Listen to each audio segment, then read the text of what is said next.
Mash didn't give me a challenge today. I can do whatever I want, say whatever I want, make any sort of political statement I want. I can do anything. The world is my oyster! Except I'm allergic to shellfish. First off, on the subject of gay characters. One, I think it's really weird that Mitch is the first openly gay animated character. I didn't realize we hadn't actually had one yet. Secondly, there are a lot of characters that are actually just characters and then gay is secondary.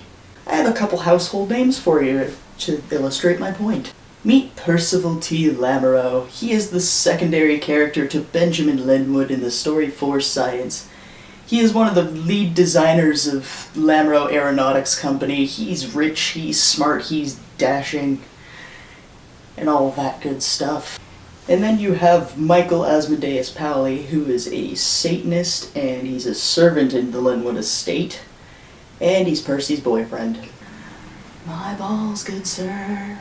So, now what we're actually going to talk about. So today we're going to talk about why a winged unicorn is impossible. And I don't mean just the fact that unicorns and Pegasus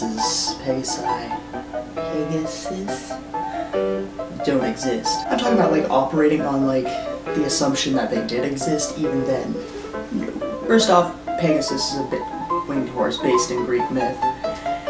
He's begot of Poseidon and Medusa, because that makes total sense. And he's most notable for the myth where Bellerophon, however you say that, tries to ride him into Mount Olympus and falls off and is bucked off and dies. It's great. Unicorns found their origins in Greece as well, but they weren't found in myths. They were found in natural history because the Greeks actually believed that unicorns existed. In fact, up until the 19th century, most of Europe believed that unicorns existed too. There is a reason that they probably believed they existed, and that's because there were a lot of one-horned deer and goats, and if you look at medieval tapestries and stuff, unicorns are often depicted more goat-like than actual horses with horns.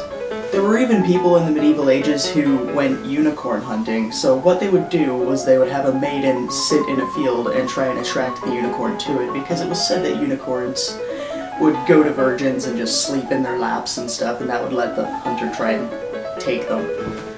Another popular unicorn hunting technique was to try and get it to charge at you while you stand in front of a tree, so at the last moment you kind of jump out of the way and it embeds its horn in the tree. Very, very technical, serious stuff. So on this assumption alone that unicorns are based on either deer or goats, they wouldn't be able to breed because they're too genetically different, because unicorns, even if they did exist, would probably be closer to a goat or a deer. Right?